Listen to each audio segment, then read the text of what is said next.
Usisahau Mungu anaona, na sisi tunaanza hivyo tukiwa tunaangalia siku ya matendo mema duniani, ambapo tutajikita hapo kuangalia hayo tulionayo katika siku hii ya matendo mema. Lakini tayari wageni wetu tumeshawatambulisha, na Angela Mondi yeye ametuandalia makala hii fupi juu ya Good Deeds Day au siku ya matendo mema. Siku ya matendo mema duniani ni maadhimisho ya kila mwaka ya kimataifa ya huduma kwa jamii. Hufanyika Jumapili iliyochaguliwa katika mwezi Aprili. Mwaka huu Aprili 6 imepangwa mahususi kuadhimisha siku hii. Kuyaenzi na kudumisha matendo mema ni mpango wa shirika lisilo la kiserikali lenye makao yake makuu nchini Israel, Lugha Tova. Kwa kutambua umuhimu wa matendo mema, mwaka 2007 shirika hili likaanzisha siku hii kwa lengo la kuwaunganisha watu kutoka sehemu mbalimbali za dunia katika kufanya mambo mema kwa wengine na ulimwengu mzima na vyote vilivyomo.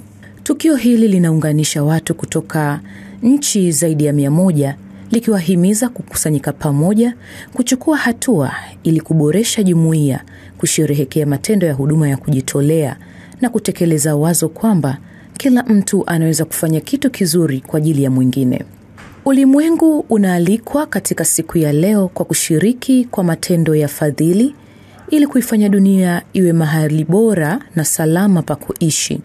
Unaweza kushiriki kwa kuandaa jambo linaloleta jumuiya unayoishi pamoja kwa kujitolea kwa lile jambo unalolijali, au kufanya tendo jema linalowagusa wahitaji. Matendo mema ni pamoja na kusema jambo zuri, kuendelea kuwakumbuka walio mbali nawe, kutoa misaada kwa wenye uhitaji, kutunza mazingira, kuwatembelea walio vizuizini, na katika yote kuenenda katika uadilifu. Tena tusichoke katika kutenda mema, maana tutavuna kwa wakati wake tusipozimia roho. Asante sana Angela Mondi kwa makala hiyo fupi. Sasa moja kwa moja ndivyo hivyo tunavyoanza hapa. Karibu sana kwa wakati mwingine. Ndio, tuanze na Jacqueline. Ladies first. Sawa sawa. Jacqueline, so wewe ni mwandishi pia ni mwanachama wa Good Deeds Organization. Ndio. Huku kwenu mnasemaje juu ya matendo mema? Tunaamini matendo mema ni aina ya maisha, ni jinsi ambavyo tunaweza tukainua communities one action, tukio moja baada ya jingine, na ni kwamba ni ile hamasa ya kuweza kuhamasisha jamii kuweza kuona ni namna gani tunaweza tukainua ile roho ya, kwa Kiingereza wanasema pay it forward, kwamba umetendewa mema basi ukaweze kuwatendea wema wengine na kila mtu aweze kufikiwa na wema. Na Mbuya hapo, sababu tumezungumza wema na sisi tulikuwa tunajaribu pale kila mtu kutoa tafsiri yake, tupate kifalsafa sasa.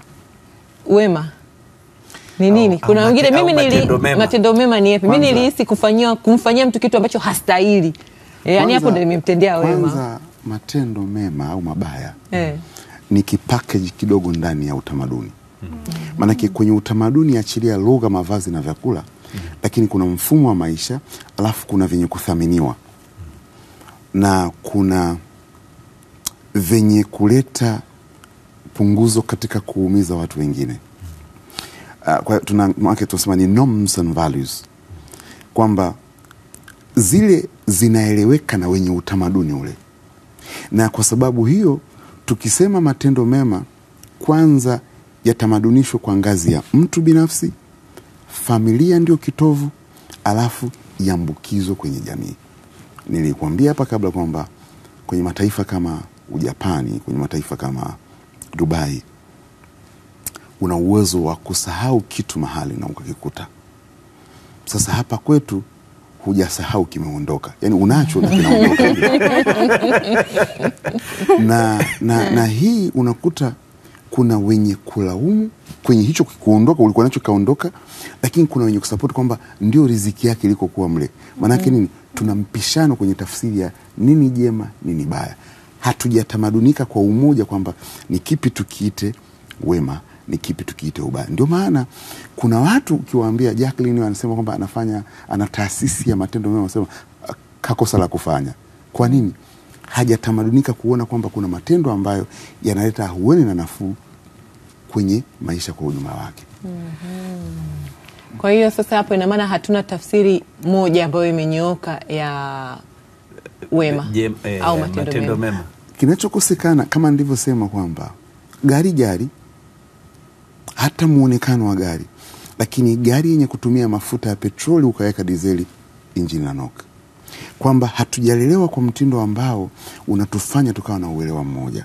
Na ni muhimu kabisa kwenye hizi taasisi tukawa na kitu kimoja. Umesema mwanzoni hapa kwamba binadamu tumekuwa kama wanyama. Kwa uasilia sisi ni wanyama. Ila tunachowazidi ni kujinafikisha au kuigiza. Sisi sio wanyama. Kwamba sisi ni ng'ombe. Ng'ombe sio mnafiki. Mbwa sio mnafiki. Lakini mimi naweza nikajinafikisha hapa kwamba vitu fulani sivifanye na nikavifanya. Hicho ndio tunachowazidi, na tukaongezea sasa kwenye hawa wanyama kwamba tuna uwezo wa lugha kwenye kuiongea na kwenye kuiandika. Sisi wastaarabu. Lakini tungeweza kweli kufanya kama wanasema, kuna msemo wa Kiswahili wanasema mbwa hakai kwa mhuni, maana mhuni kwake hapiki. Lakini mbwa ukihakikisha kwamba wajirani yule anapata mifupa kwako, anapata vipande vya nyama, masazo ya chakula, akikuona tu salamu yake anatikisa mkia tu, unajua yes, ananielewa huyu, au kujipitisha kwenye miguu. Lakini binadamu huyu unaweza ukamtendea wema, sio tu kumsomesha form 1 mpaka chuo kikuu, ukampatia na ajira na baada wakasema huna maana. Ndio shida yetu tulionayo. Ndio shida yetu. Kwa hiyo kwenye swala matendo mema ni swala la kutamadunisha kuanzia ngazi ya chini, alafu tunaingia ngazi ile ya jamii kwa ujumla ambayo tunaweza kwenda kama taifa. Unakuta kwa mfano wa Japani pale, unakutana na Mjapani wa sehemu tungesema wasongea, anafana wa Mara, wa Kigoma, anafana wa Tanga. Kumbe ni utamaduni uliosambaa kwao wote. Kwa wote. Sisi kwetu bado ni kazi ambayo lazima tuseme kwamba kwetu tunatafsiri kwamba ni kipi chema, ni kipi kibaya. Mathalan, kuwafagia wahuni mtaani ni jambo jema kwa sababu tunapunguza wizi, lakini wao wanatafsirije? Wanatuonea tu, wao wataka tupate maslahi yetu. Kwa lazima tuwe na lugha moja kwamba ni kipi tukiite uhuni, kipi tukiite kibaya, kipi chema. Kwa sababu kuna wakati mwingine kutokana na kutokuwa na tafsiri sahihi, unaweza ukaamua kutembelea familia za wazee, ukawapelekea labda fedha, ukawapelekea chakula, ukawapelekea kinywaji. Walio jirani wakisema ukiona hivyo vimemzidi, anahofia vitaharibika, akapeleka mle. Bado tutakuwa tu na lugha moja ambaye inatupeleka hao wanasema hawa matajiri wana dhambi nyingi sana. Wanaamua kupunguza tu kwa kuwasaidia maskini. Wana dhambi nyingi sana. Hata ufanye nini? Ndio. Jacqueline, okay, labda tusaidizane kwa sababu mnavyokuwa, mimi nimewahi kushiriki tukio lenu Don Bosco mwaka fulani pale. Okay, katika misingi yenu ya kuhamasisha watu kutenda mema, mara nyingi mnasema nini? Mnaambia watu nini? Ama mnaweka misingi gani ili watu waelewe good deeds uwe ni sehemu ya utamaduni na maisha yao?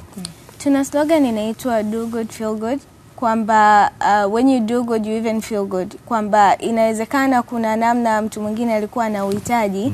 Do good feel good iweke kwa Kiswahili kwamba tenda wema jisikie vizuri. Jisikie, okay. Na unaweza ukawa umemsababisha mtu ajisikie vizuri ama wewe mwenyewe ukajisikia vizuri. Na wakati nasikiliza hapa discussion nimegundua kwamba tuna aina tofauti ya upeo, lakini tunapokuja kwenye good deeds day wote tunakuwa na upeo mmoja, kwamba tunaona umuhimu na tunathamini umuhimu wa kuweza kusaidia watu wengine. Nakumbuka kuna siku nilikuwa ninatoka sehemu naelekea nyumbani, nikawa nimekutana na mtu anamuelekeza mtu ambaye hawezi kuona, na nikaona kumwelekeza tu na ile hali na ni usiku, inaweza ikawa sio kitu kizuri sana. Nikaamua kuchukua initiative ya kuweza kumpandisha bajaji na kuhakikisha nimemkabidhi kwa conductor. Naomba afike, anapoenda atakwambia kituo ambacho anafika, naomba pia msaidie kupata siti. Na wengine waliokuwa mle ndani waliweza kuitikia kuwa na mwitiko mzuri, gari lilikuwa limejaa sana lakini wakampisha aweze kukaa. Kwa hiyo unapofanya matendo mema inawezesha watu wengine kuona na kujifunza.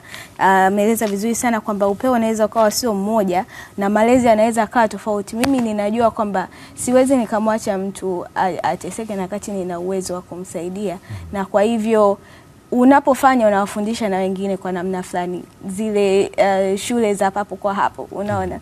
Kwa hiyo tunapofanya Good These Days initiatives, tunaungana na dunia nzima. Kwa mfano vile tunakuwa katika kijiji cha Furaha kule Mbweni kuweza kufanya charity, tunawasaidia wengine kuona umuhimu wa kuweza kufanya matendo mema. Sawa sawa. Na hapo tunapozungumzia juu ya kuona watu wengine kuona umuhimu wa kuweza kufanya matendo mema, inakuwaje kwenye jamii, na labda Bwana Mbuya utatusaidia, inakuwaje kwenye jamii? Kuna baadhi ya matendo ambayo yani sote tunakubaliana kwamba haya sio mema. Yani mimi namkuta mtoto hapo amekaa nje ya nyumba yangu hajakula, namuona kabisa amedhoofu na ninaweza nikatupa chakula mimi kule jalalani. Yani kuna baadhi ambao yani wote kwa pamoja tunakuja kusema kwamba hili sio jema, lakini bado kuna watu wanakuwa wanayafanya na bado yani haoni kama ni shida. Kama nilivyosema awali, tafsiri ni mbaya sana. Naanza nilo la kula. Wako watu ambao wamewasaidia watoto wenye njaa kula, mtoto wa jirani. Kwao hajapika na wanaona. Unampa. Inatokea tu ile mtoto anaumwa tumbo. Inakurudia. Swala linaanzia kala nini na wapi. Na ndio maana nasema na Jackie, ili mnaweza mkalifanya kwamba binadamu yuko hivi, anataka kwanza maelezo alafu aone kinavyotendeka. Na kinachoweza kufanyika ni kwamba lazima tukubaliane na kwenye nadharia kwamba utakapotenda tendo kwa mwanadamu asili yake halitakubalika kwa 100%. Ujiandae kwa hilo. Kuna jambo unaweza kumfanyizia mtu akakosa kuwa na shukrani, hata kama ni jema. Hata kama ni jema. Kwa hiyo kwa kuwa nini naamini mnakaa na watoto, anzeni na wale watoto kuwaambia wasitegemee tu mwitikio mzuri. Ni muhimu kabisa kwamba anajiweka kwenye sehemu iliyo salama kwamba nimetenda mimi. Kilicho changu nimekifanya, au wajibu wangu nimeufanya, usiumie. Kwa sababu ukitenda kilicho chema kwa tafsiri yako kikapata majibu mabaya, kinasumbua. Kwa sababu kwenye saikolojia tunasema hakuna uwekezaji unaogharimu kama uwekezaji wa hisia. Kwa sababu uwekezaji wa hisia hauna refunding. Nilikupenda, nimekupenda, nimekutendea, siwezi kuinyakua tena kurudisha. Tofauti na financial investment kwamba naweza nikapata kilicho changu. Kwa hiyo mtu aliyetenda wema ukatafsiriwa vibaya, asipokuwa ameelekezwa, ana uwezo wa kuumia sana sana. Kwa ni vema kujua, na hasa katika hatua ya utotoni. Hutaona kuwa na matokeo chanya kwa urahisi, lakini in the long run, baada ya muda utaona kidogo watoto wanaelewa. Tunaziangaliaga jamii za mbali, tunaziusudu. Kwa mfano wazungu wanaweza kutenda tendo, tusionyeshe shukrani, asikulaumu akatulia. Kesha andaliwa kwamba katika kutenda haya tegemea kupata wema. Ukipata wema vyema, usipopata wema ondoka zako. Na Mbuya utusaidie, kwa sababu matendo mema ni kweli tunaweza tukawa tuna tafsiri tofauti juu ya matendo mema, lakini labda katika utofauti huo wa tafsiri, matendo mema yana sifa gani? Kwamba tukiona sifa hizi, basi hizi ni sifa za matendo mema. Kwanza kuna yale ambayo kwa haraka tunayaona. Mathalan, alivyosema kuna watu ambao wana uhitaji maalum. Kitendo cha kutenga muda, kwanza kitendo cha kutenga muda kwa ajili ya si wewe kwa wengine peke yake ni wema. Yani hata kutumia muda kumwangalia mtu anayelumbana pale, au mtu anajitahidi kufanya jambo peke yake, manake ni uhusika. Lakini kuna hayo matendo ya watu wenye uhitaji maalum, au watu ambao uwezo wao ni mdogo. Kwa mfano kama watoto. Kuna watu unaona anaweza kuangalia watoto wanajitahidi kuvuka barabara, hawezi, magari yanapita. Yani mtu yuko upande huu na anaenda huko, lakini anakwenda kule kwenda kuwavusha wale watoto. Ni swala tu hata la mwenda wazimu au mtu mwenye makuzi tofauti kuangalia, kwani yule bwana anaenda kumvusha yule mtoto kwa faida gani? Au huyu mtu sawa, hiki chakula tunasema kwamba kazidiwa, hizi nyama ziko kilo 20 kwenye friji, kaamua kutoa 10 kusaidia watu, asingeweza kuwatupia mbwa? yako matendo tu kwamba yenyewe tu ni kwamba ni ushirikishaji. Na ndio maana kwenye hizi dini wanasema wasaidie masikini, wenye uhitaji maalum na wajane. Kwa sababu kwa namna yoyote ile kitendo kutoa ukapeleka peke yake ni wema. Na wakati mwingine matendo haya yana uonjo unaotokana na mtu binafsi. Unapomsaidia mtu, akili na moyo vinatuama, vinatulia. Unajihisi kwamba afadhali sasa ipo na ni vyema watu wakafanya. Na bahati mbaya sisi tuna asili ya kudhani kwamba wema unafanywa na kaliba au haiba fulani. Hata hawa wahuni, hata hao walevi, wapiga debe, kuna wakati wanatenda matendo mema. Bibi, nikusaidie mzigo tuvuke twende pale, nikupelekee nyumbani. Bibi wa jirani wanatenda wema. Ni tu ile kwamba tushabeba hali kwamba tunatafsiriana au tunawekeana alama kwamba huyu bwana kwa mvao wake, muonekano wake, lugha zake hawezi kutenda wema. Hapana, wema unatendwa na yote. Swala la muda tu na mazingira. Sasa kutenda matendo mema ni udhaifu? Kwa sababu nazungumzia hivyo, kuna matendo mema yana mgawanyiko kama tulivyokuwa tumezungumza. Moja ya tendo jema ni pale unapofanyiwa ubaya na usiurudishie. Ni pale unapogundua umefanyiwa ubaya na usilipize.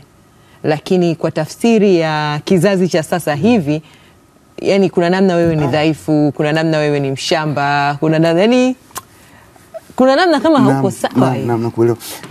Ndio hicho sasa, kwa sababu tumekosa tafsiri ya wema ambayo inawatubeba wote. Manake kila zama inakuwa na muonekano na tafsiri yao. Kila zama.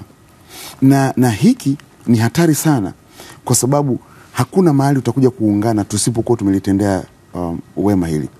Kwamba hatutaoanisha kwamba baba yangu alikuwa kila mwisho wa mwezi anapika chakula na kuwalisha aina fulani ya watu.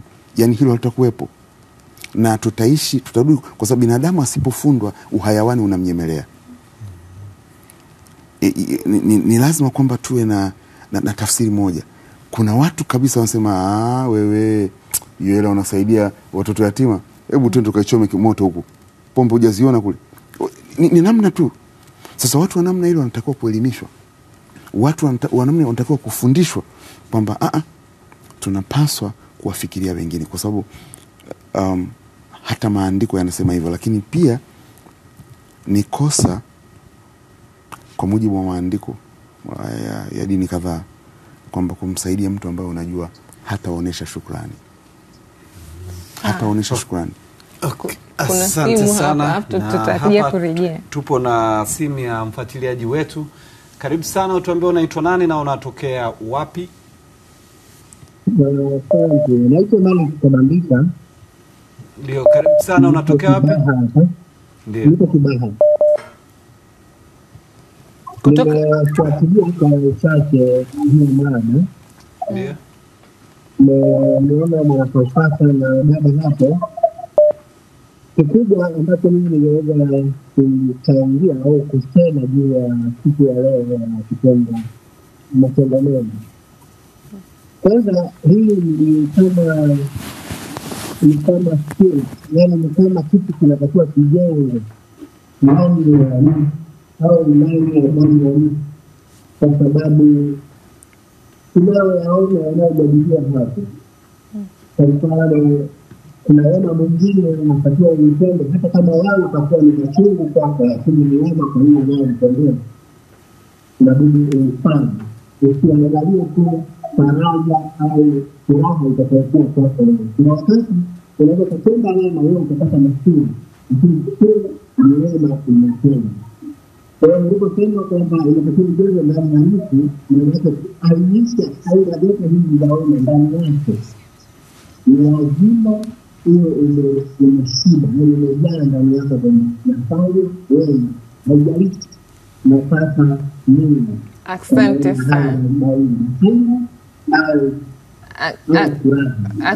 sana. Asante sana ndugu yetu kutoka Kibaha. Sauti yako kidogo imekuwa inasumbua, lakini tumekuelewa kwamba haijalishi unapata nini, anasema utende wema, si ndio?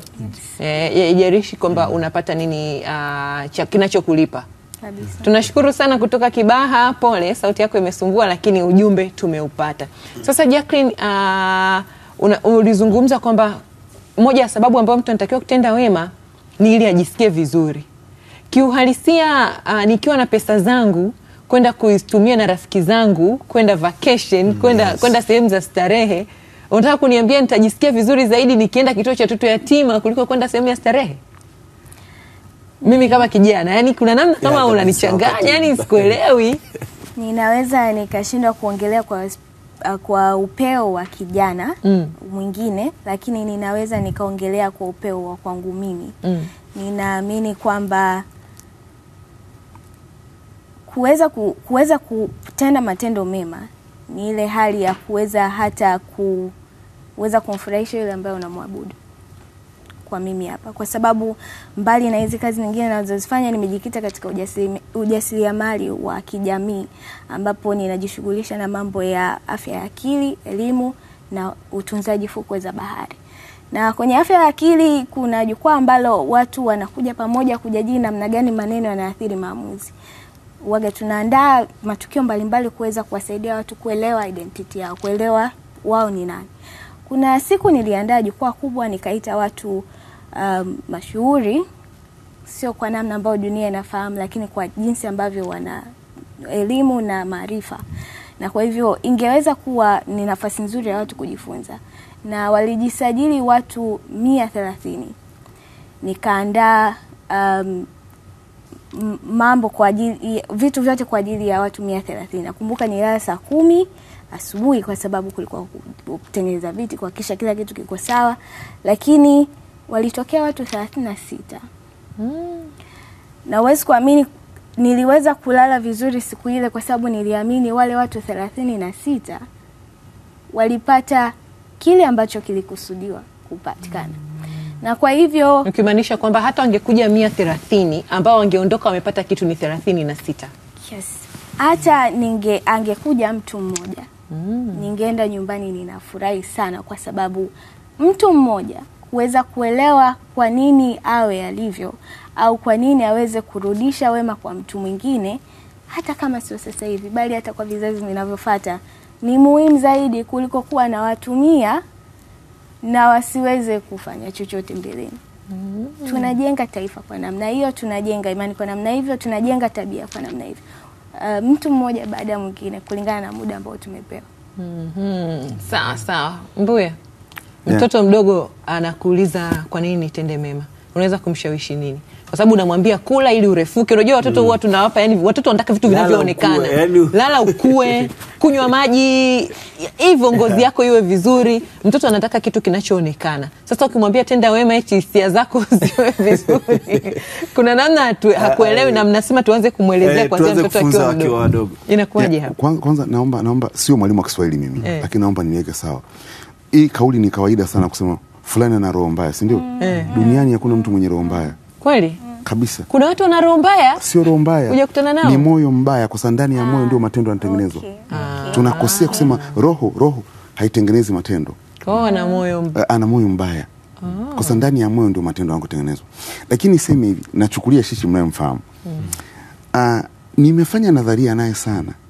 Na baadhi ya nadharia kwa kumuelezea kwamba mwanangu, tukishiba Mungu anasema tudhani kwamba umempa Mungu nini ukapata ajira. Umempa Mungu nini ukapata wazazi wenyewe za kulisha. Kwa sasa tunaona wale watoto wale wanateseka, wale wana baba na mama wale. Umempa Mungu nini? Hamna. Kwa nina asilia kumuelezea kwamba kuna haja ya kuwafikiria wengine na nampunguzia uchoyo pia. Maana kufikiria wengine unapunguza uchoyo. Na wakati fulani ananishuhudia nikisaidia mtu, nimempa yule mtu simfahamu, nimemsaidia yule mtu. Kwani papa unamfahamu? Simfahamu. Lakini ndani ya utu tunawafikiria watu wengine. Na nikubaliana msemaji wa Kibaha yule kwamba tunapaswa kutenda matendo mema hata kama hatulipo. Hatufaidiki. Lakini huyo bwana afahamu inagharimu kweli kweli kwenye ubinadamu kutenda wema ambao hauna majibu, mwitikio sahihi. Na ndio maana hata hawa watu wa dini sana hawa walokole waite wote wanavyoita, wana uwezo kuwa na moyo mbaya sana, kwa sababu alichokiwaza, alichokidhani, alichokidadavua kwamba kitakuwa na mwitikio huu, hakikuleta mwitikio ule. Lakini yote kwa yote, hao watoto lazima kwanza tuwafunde kwa maelezo, lakini kwa sababu mtoto anajifunza kwa kutazama, watuone tukitekeleza yale tunayowaambia. Kuone, mama, wewe unasema tutende mema kwa watu, mbona hodi ilivyobishwa sufuria ulilisukumia zija mfungu? Hicho asikione. Lakini mbona yule mtu aliyekuja kuomba hapa msaidie shilingi 1000 ya nauli, mlisema hamna wakati nilikuona ulipokea 100,000, wayaone yale. Ndio maana nimesema kwamba haya matendo tafsiri yake ianzie kwenye ngazi ya familia. Vyema sana ukikutana mtoto mwenye kujua, aliyeelezwa haya na akayashuhudia yakifanyika, hata angekuwa na tabia isiyofurahisha kiasi gani, ana uwezo wa kufundishika, ana uwezo wa kufanya haya yakatekelezeka. Ukiwasikia waungwana hasa Waswahili wanasema tenda wema nenda zako. Naam. Usingoje shukrani. Naam. Leo tuna siku ya matendo mema duniani. Hawa waungwana waliona nini hadi wakasema hivyo? Ni tabia ya binadamu. Binadamu kwa asili anapenda ukuu na mamlaka. Ndio maana dhambi ya kwanza ya wale wazee wetu ni kulinganishana na Mwenyezi Mungu, maana waliamini watakuwa na mamlaka. Lakini ukimtendea wema, na nimefanyiwa mimi na mtu mmoja wa Uarabuni huko.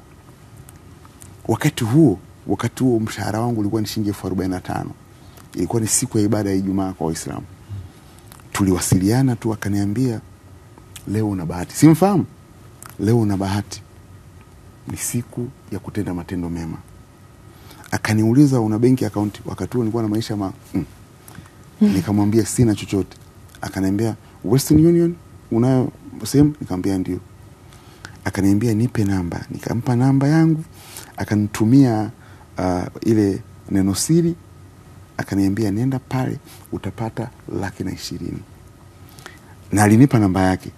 Nilikwenda pale nikapata 120,000 yangu, ambayo ni mshahara wa zaidi ya miezi 2 na nilipotoka pale nachekelea, nikasema nitulie mahali nimpigie simu haikupatikana, na mpaka leo sijui aliko. Kwamba angenisubiria nimshukuru, angetaka kuabudiwa fulani. Angetaka mwitikio fulani ambao na tafsiri yake. Kwa hiyo ukitenda wema, ukiondoka, unabakia kumwachia yule mtu, akikosa kukukumbuka wewe, amshukuru Mwenyezi Mungu anayemwabudu. Asante. Jamani, kuna baadhi ya matukio ambayo yamewakuta watu hadi leo wanasema nitaishi mimi tu, yani wema sitendi. Tumewahi kutana na simulizi pia hata hapa kwenye vipindi vyetu. Kuna dereva mmoja, afisa usafirishaji wa bodaboda, aliweza kumsaidia binti, kumwelekeza kapande bodaboda hii na nini, lakini alivyoenda kupanda, isivyo bahati alikutwa na umauti kule. Alifika kwenye kijiwe, akaozungumza naye, akamwambia kwa sababu huko unakoenda ni mbali, yani hivyo walizungumza, akamwambia basi kapande kwa rafiki yangu fulani. Lakini alivyoenda kule, baada ya siku moja ikaja kujulikana kwamba yule binti aliuawa. Lakini wakitrace huku nyuma, wakirudi, wanasema nani alizungumza naye pale? Ni wewe. Kwa nini ulizungumza naye? Unaingia kwenye kesi. Hiyo ni moja, na zipo nyingi ambazo yani mtu anatoa lift kwa ajili ya kumsaidia. Kumbe uliowapa lift kwenye begi lake kaeka vipande vya au pembe za ndovu, yeye mwenyewe akaja kudhuru pia, au baadaye anakudhuru, anakuambia sasa gari simamisha, wewe shuka tuachie gari. Umetenda wema just tu, lakini unaambiwa umefika sijui Vigwaza, shuka, unashushwa Vigwaza, wao wanaondoka na gari. Inakuja kuzaa neno wema wako umekuponza. Mimi ni mhanga wa hilo, na wengi wanasema simpi lifti msichana nisimjua. Na mimi siwapi wanaume nisiowajua. na kwa sababu niliwahi kupewa rafiki yangu Sheli, niko kwa najaza mafuta. Aliniambia na dada yangu naomba umwache kituo cha mbele. Kweli dada akapanda. Sasa yeye dada alipopanda kule nyuma hakuona kwamba na mtoto mdogo hapa mbele, alikuwa amelala. Kwa hiyo tukafika pale alipoomba nimshushe, nikaonyesha ishara, nikapaki, nikaondoa lock, nikamwambia dada shuka basi. Akasema sishuki, naenda huko unakoenda. Nikajua hapa shughuli imepata wenyewe. na ukweli nilipata akili ya ghafla, sijui ilikotoka, lakini nilimwambia nimwashiria kwamba tulia, kuna mtoto. Alikuwa hajaona mtoto, akamwona mtoto. Nikamwambia sasa sikiliza, shuka hapa, usiende mbali, ingia kituo cha mbele pale, msubirie na muacha mtoto tu sehemu hapa. Na kukuta hapo hapo, Mungu saidia, aliniamini akashuka. Ndio wokovu wangu. Kwa hiyo niliwema tu wa kumsaidia lifti dada ambaye ni dada wa rafiki yangu, yakanikuta haya. Tutarejea hapo na Jacqueline atatujuza. Tushikilia hapo kwenye wema umekuponza. Kuna simu hapa, mtandao unaweza katukatili. Habari za muda huu, karibu sana. Asante sana, shukuru. Karibu changie. Asante sana. Tukufahamu. Kwanza ningependa kushukuru kwa mada ambayo ni siku ya matendo mema duniani. Lakini nilidhani hii mada ingekuwa dhana ya matendo mema duniani, dhana ya matendo mema kwa sababu katika misingi ya kiimani au misingi hata kibinadamu, matendo mema hayana siku maalum. Siku zote tunatakiwa tuwe tunatenda matendo mema. Kweli kabisa. Kwa hiyo nilitaka niliweke sawa hilo. Lakini lingine, matendo mema ni yapi sasa matendo mema? Maana lazima tujiulize, yapi ni matendo mema? Matendo mema ni yoyote yale ambaye yana utu ndani yake, yana heshima ndani yake, lakini yana ubinadamu ndani yake. Haya yote ni matendo mema. Na ukigawanya kuna mambo ya kuwa mkweli, ukileta katika mafungu kuwa mkweli, kuwa mwaminifu, kama ambavyo nyie hapo mpo katika nafasi yenu ya habari. Kitendo cha kuwa mnakuja kwa wakati tayari ni tendo jema, kwa sababu ndio makubaliano. Unalinda makubaliano, ni matendo mema. Lakini pia kutendea haki, kuifanyia uadilifu kile ambacho unakifikisha. Kwa mfano hapo mlipo, ukiifanyia uadilifu kile kinachofikishwa bila kupotosha jamii, tayari ni matendo mema. Kwa hiyo haya matendo mema yamegawanyika sehemu kubwa, na yanatakiwa hasa hamasisho, kwa sababu ni sehemu ya kujenga amani katika familia, katika mtaa, katika jamii na hasa taifa zima.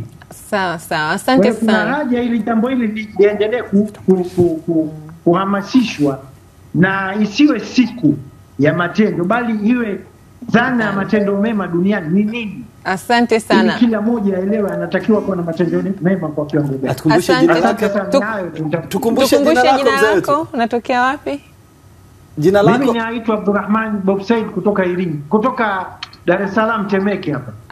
Shukrani sana, wasalimie hapo Temeke. Amezungumza pia uwanda mkubwa zaidi kwamba hata ukiwa unatendea haki kile unachokifanya, umepata nafasi ya kazi, umewahi, yani hapo angekuepo, amemsikia bosi wetu Frank Sanga angempa zawadi.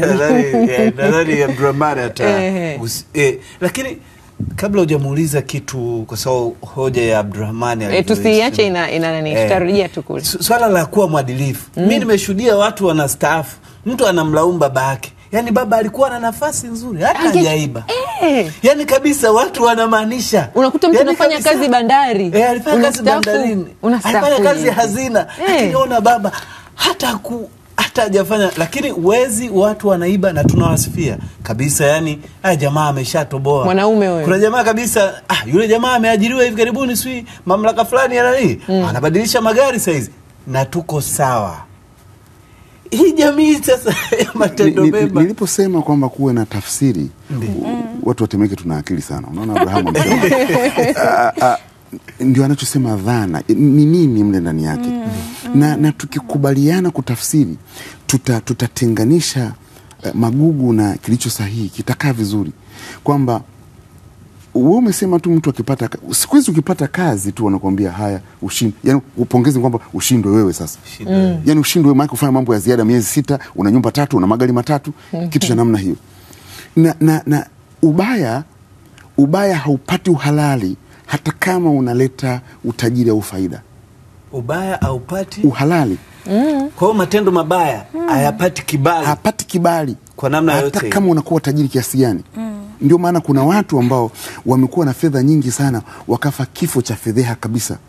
Na kuna watu wakubwa, kwa mfano Mtume Yesu hakuwa mabilionea, lakini mpaka leo wanakumbukwa. Si kwa sababu ya walichomiliki, ni kwa sababu ya mfumo wa maisha walioishi, matendo waliotenda, mambo waliyosema na kuyatekeleza. Kwa hiyo wanaposema matendo mema, kama kwa nyongeza kwamba hata kuwakuza watoto wako kiasi cha kutosha kwenye mazingira na jamii mbalimbali ni tendo jema. Na ukweli ni kwamba tukitenga tu siku kwamba siku fulani matendo mema, siku nyingine zitakuwa si wema. Ni kama tunaposema kwenye mfungo mtu anaacha kila kitu. Siku ile ya kufungulia, mlevi, mbwa analewa, anambeba kwa toroli kurudisha nyumbani. Sasa yani inaharibu mtiririko mzima wa kile tulichokifanya. Kwa lazima tuhamasishane kwamba kutenda wema iwe ni mfumo wa maisha. Kutenda wema ni utu ambao lazima uendelezwe. Kutenda wema hata kama huna dini, tenda wema. Uadilifu huo, zingatia muda, wafikirie wengine. Usikubali kulimbika tu, kujilimbikizia mwenyewe, wafikirie watu wengine wanaoita. Yote hayo lazima tufundishane. Na tukiwa na lugha moja kwenye ngazi ya familia, tutatoka. Mwisho itakuwa ni sehemu ya jamii yetu ya Tanzania. Ndivyo tulivyo, kama ilivyo Dubai, kama ilivyo Japani au wapi, itakuwa hivyo. Lakini hii ya kwamba tunamsifu mtu kwa sababu alifanikiwa kuiba, tunamsifu mtu kwa sababu aliokota milioni 5 akatulia nayo wakati amefika watu wanaulizia, yani tukisifiana kwamba ndio riziki yake nenda. Asante sana. Tuna mfuatiliaji mwingine hapa. Karibu sana, utuambie unaitwa nani na utupe mchango wako. Naitwa Mohamed kutoka Moshi, Kilimanjaro. Karibu sana kutoka Moshi, Kilimanjaro. Unajua kwa karne zilizopo au kipindi hiki ambacho tuko sasa, hamna jambo gumu kama kutenda wema. Na tunahimizana, lakini hakuna jambo gumu kama kutenda. Wanaotenda wema kwa sasa wanalaumiwa sana tofauti na ilivyokuwa awali. Hata ukitenda wema, uombe unamtendea wema kwa kila lolote ambalo inaweza kutafsirika tofauti. Kwa maana iliwahi kujiuliza kwa nini matatizo wewe huwa wanatengeneza kwa sababu kusaidia watu. Yaani hawaendi direct. Wanatengeneza kitu kingine ambacho wao wanatoa kwa pale na kusaidia.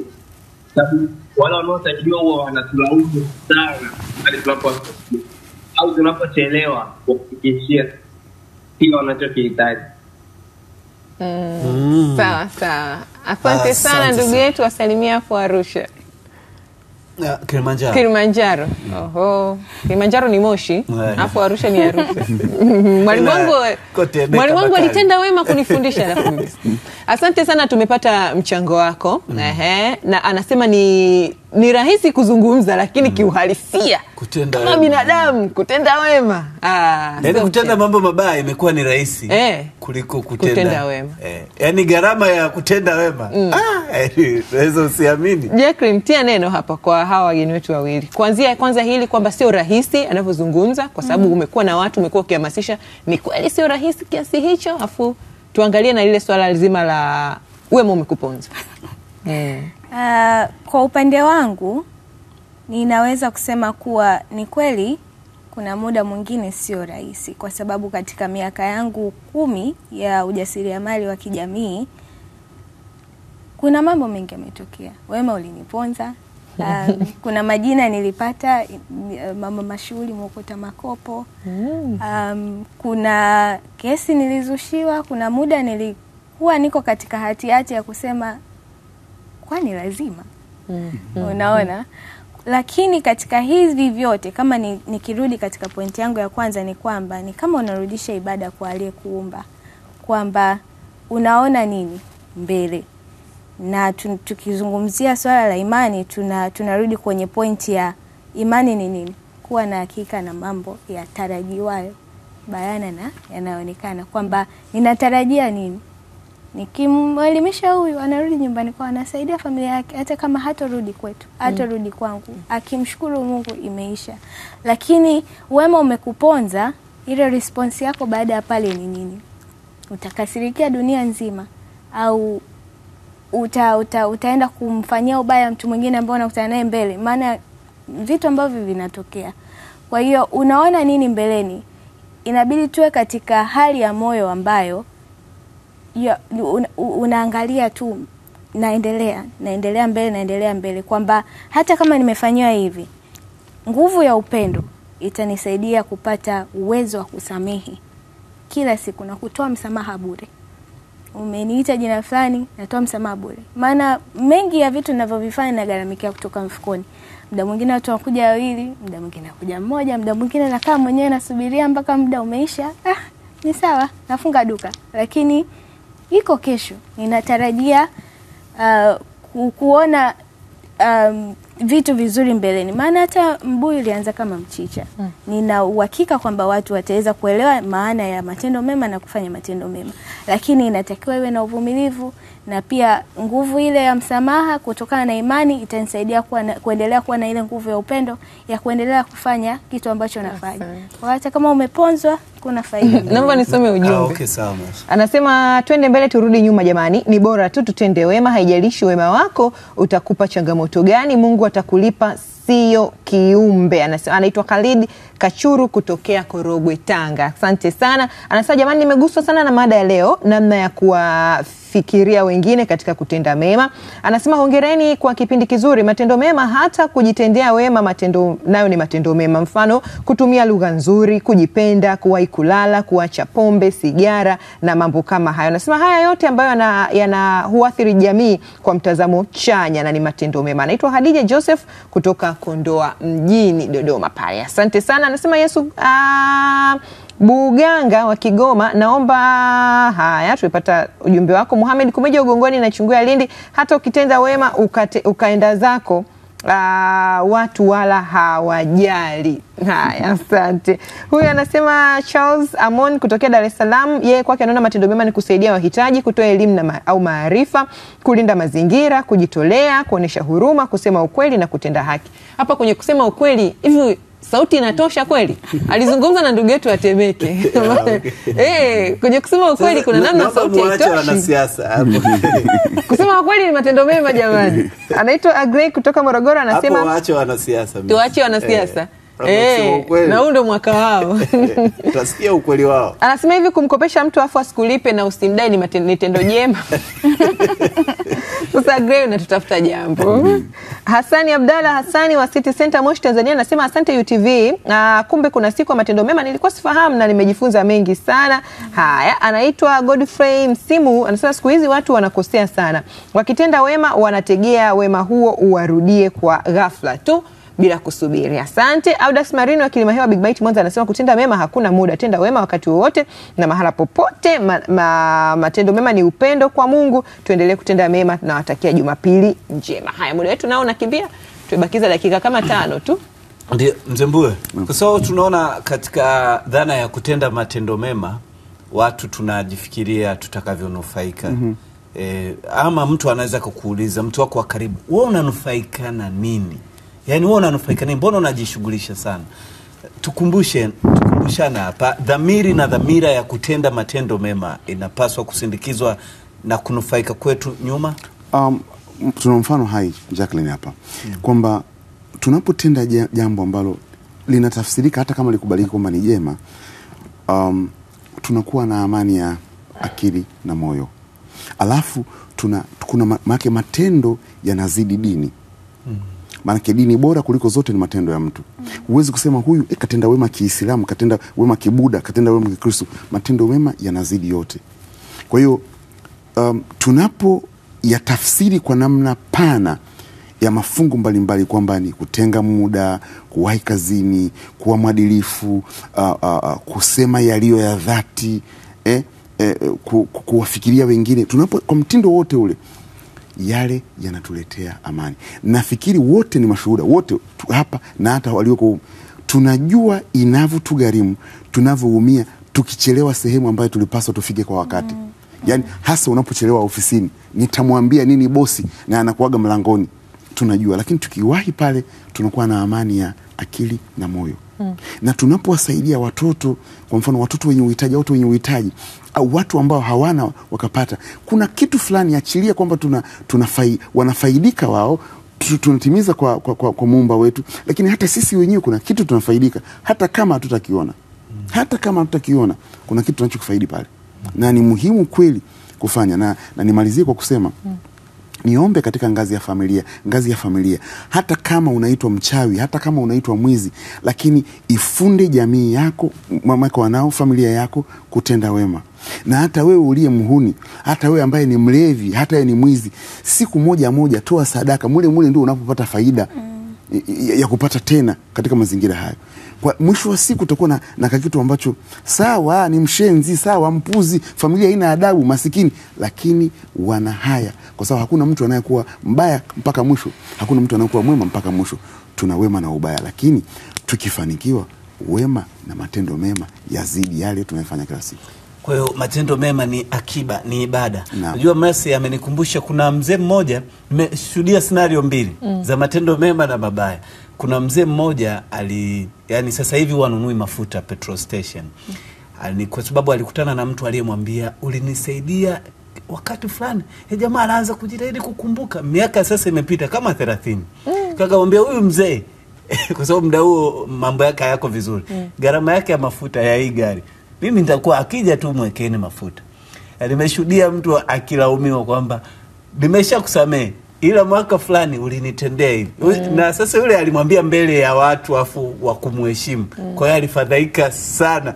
Sasa umri ushakuwa mkubwa na alitenda akiwa anajiweza. Sasa hadi akafadhaika, unisamehe. Sawa, lakini nikashuhudia watu wawili, yani namna ambavyo matendo mema na mabaya yanakubeba baadaye. Kwa hiyo usijali kwamba utalipwa nini, utalipwa tu kabisa. Na kuna muda tumekuwa tukishuhudia unatendewa na mtu tendo jema, unajiuliza kwani mimi nilifanya nini? Huyu mbona kama malaika katoka mbinguni? Mimi nimeshakutana na nyakati tofauti, yani mtu anakuja kunisaidia nasema, "Hey, huyu ameshusha kutoka mbinguni au imekuaje?" Tunapomalizia, Jacqueline, karibu. Asante sana. Mimi kwa upande wangu ninapenda kuendelea kuhamasisha kwamba japo kuna mambo mengi yanaweza kuonekana kama hasara, kutenda mema ni faida kubwa sana, sio tu kimwili bali kiroho pia.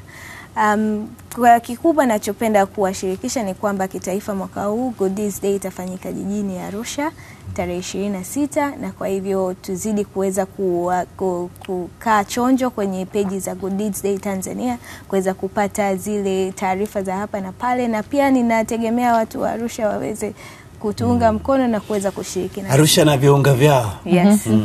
Wafike pale. Neno la mwisho juu ya matendo mema, dhana ya matendo mema, ili matendo mema uwe ni utamaduni wetu. Tuyatafsiri tukianzia na ngazi ya familia, jamii, na kila tunapokutana kwenye mikusanyiko yetu tufikirie kutenda jambo ambalo hata kama tumwamini Mungu litakuwa linaleta amani, msaada kwa wengine na kwetu pia. Asante sana.